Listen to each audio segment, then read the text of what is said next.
Hey Secrets Readers, it's Carlo here at CapFest 2025, and I am here with Thorbjorn Sigberg from Sigberg Audio,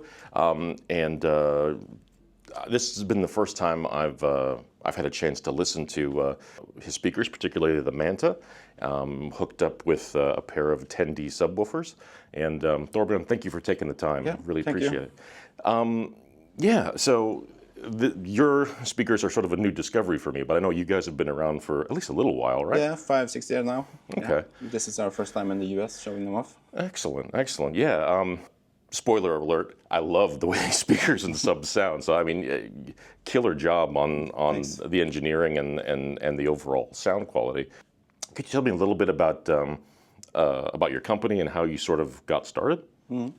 Yeah, so we're a small Norwegian company. Okay, from Norway, yeah. All right. So speakers also manufactured there, but using mostly European suppliers. Okay. Yeah, so I've been Hifi enthusiast from I was like 10, I guess. Okay. So I had you got the bug early, had that right? passion both for Hi-Fi and of course music. Gotcha. I tried to, so we have a lot of technical and sort of unusual things we're doing, but I tried to not just talk about that, but the music, because that's what we try to achieve, to have the musical experience. That's what we hope it's all about, right? That's what we hope it's all about. It's hard to say how it started. I've been have friends in the industry and have worked in product development and IT actually before. Okay. So you have a bit of a technical background. Yeah. Then finally decided I would like to follow the passion and start actually building speakers. Nice. Yeah, and it's been quite successful so far. I can understand why. I mean, by the sounds of them. I mean, geez. Now these look like just on first sight like something I'd find in a recording studio. Yeah. Were they initially designed for the recording industry, or are they used a lot for recording studios? They're used in studios and homes, so it's sort of targeted both more or less simultaneously. But we have sort of a science-based approach to this, so they are very neutral sounding. Okay. So they're well suited for studios, and they also have very high dynamic capacity, which is also often important in studios. They do have a hell of a dynamic capacity. Yeah. Some of the stuff he was playing yesterday was like, holy smokes. Yeah, so they're used in control rooms as main monitors actually. So, So yeah. Yeah, so, and it's an interesting design because it looks like you're starting with a coaxial or concentric driver with the tweeter inside the mid-range, and then is that a 10 or a 12-inch? It's a 12-inch, yeah. Okay. Yeah, so I'm all about imaging and soundstage. That's super important to me. Yeah. So a coaxial is a very, very good choice to achieve that. Yeah. So that's why we do that. And you also get sort of a three-way in a more compact format as well, since you don't have to sort of have the tweeter separate. Right. This is an active system with four-way, so you have three-way here, but you also have the subs, as you mentioned. It makes a total package, and you need the subs. You need the subs, or the recommended anyway. So this is 12-inch, but actually mid-bass driver, so it rolls off at 90 hertz. Okay, 90. Yeah. All right. Well, that's interesting. So it's actually targeted to roll off at designed to roll off at 90 hertz. Okay. So basically, it is not. It's not stressing to reproduce like really low bass. That's leaving that for the subs, basically. And that's one of the reasons it's so high capacity as well. Okay. Because you don't have to, so the hardest thing to do is deep bass. Okay. Obviously. Yeah. So we just ship that over to the bass subs. Modules. Okay. Yeah. Yeah. And it looks like now, if I'm understanding correctly, this is a cardioid dispersion design. Is that right? Yeah. Can you kind of, for those who don't know, can you kind of explain a little bit what the purpose of that is? Yeah. So it's always hard to put it easily, but sort of the effect of it is that you get less energy to the sides and to the rear behind the speakers. Okay. So you get less reflections from the wall. So you get an easy room integration. Okay. So more energy is coming towards the listener. Yeah. So you can see the easiest thing most people have seen is if you go to a concert, you can see stacks of subs, and you have maybe 3 stacks, and one of them is actually the other way. Ah, okay, yeah. That's actually creating that cardioid pattern as well. Oh, they're canceling out. Okay. So here, this is happening mechanically with the ports. So we have inverted phase sound coming from behind the drivers. All right. And that actually cancels out the waves that would otherwise wrap around the speakers towards the walls. Gotcha. So and I'm assuming that also helps with like reflections from the sidewalls and things like that, and it helps sort of tamp those down a little bit. Yeah, so you get more direct sound, less room interaction problems. Okay, less reflected sounds and stuff. stuff. And that means you get more of the like room sound that's recorded in the actual recording. Gotcha. So this actually helps with soundstage and imaging as well. Excellent. So less reflections to muddy up the mid range and so that way it's much clearer. Than the So even if you're in a less than perfect room, it sounds better. And you can also put it more close to the wall than you would with a typical normal speaker. And we all have less than perfect rooms, especially mine.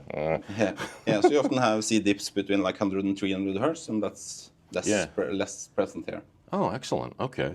Now, when you guys, I guess, voice or design the speakers, are you guys, since it's part of the market as a studio, is for studios, do you guys target like a sort of a more flat response, or do you, So the starting point is an anechoically flat response. Okay. But what we want to achieve is the smooth in-room sloping response, right? And you actually, especially, it's a bit different with the cardioid dispersion as well, but in general also you might not end up with a flat anechoic response to achieve that smooth in-room response.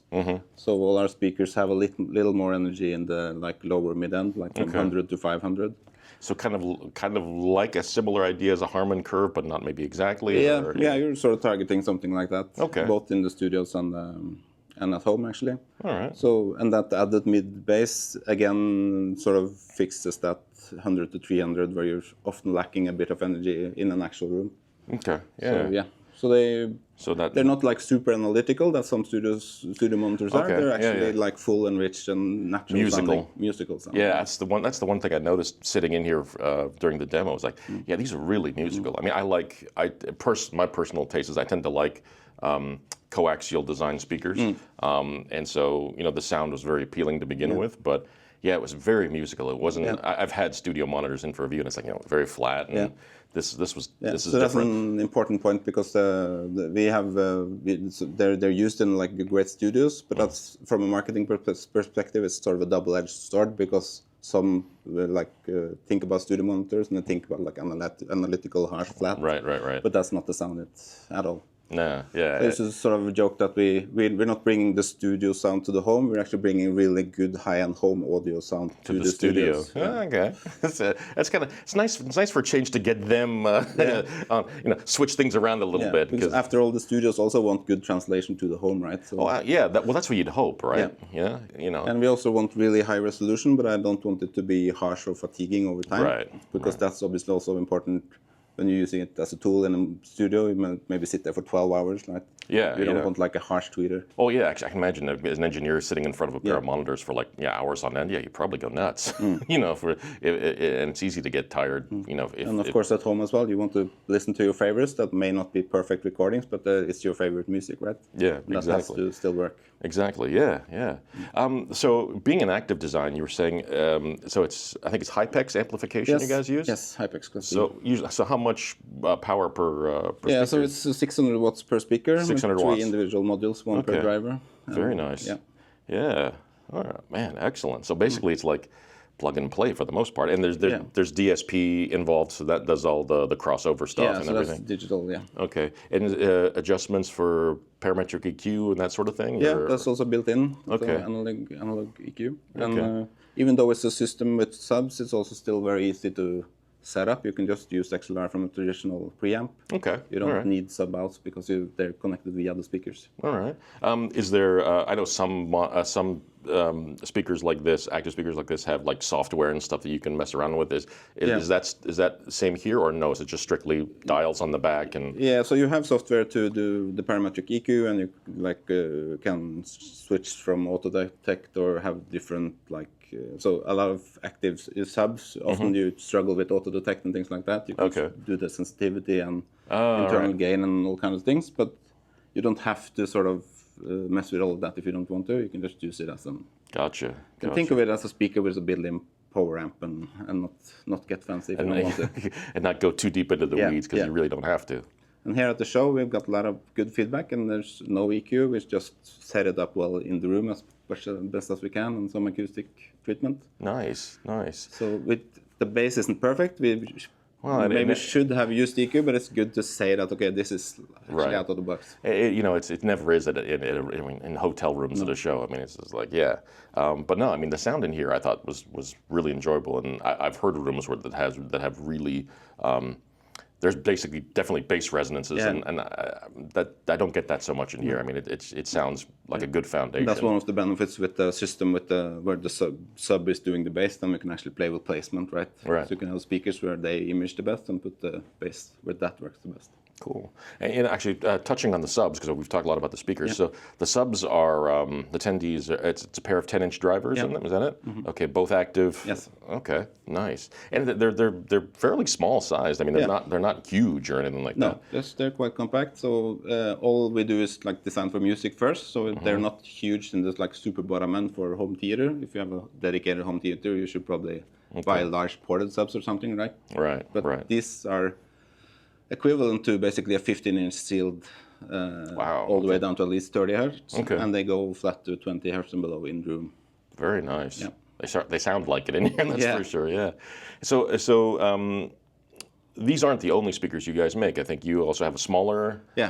We have a smaller monitor with the same setup, like 3-way monitor with subs. Okay. Also used in studios as well. Okay. And now this summer we released the Serrana, which is a full-range floor stander. Full range? Yeah. Because, that sounds strange because in theory all floor standards are full range, but since we typically do monitors with subs, then sort of have to point that out. But interesting. But it actually also is full range, so it goes to 20 hertz in room, the floor standard as well, without the subs. So if you don't mind me asking, what was the idea for doing the full range, the tower full range speaker? Was it appealed to maybe a different market than the subsat system? Or? If you want the floor standard or if you want the sub, we couldn't offer you anything up until that speaker. So we want to sort of broaden that target audience. People have different places of what type of speakers they want. Okay, but that's also an active system as well? Yes, also fully active. Very cool. Yeah. All right. And I guess just to kind of finish up, I think the pricing for the whole U.S. pricing for the whole package, the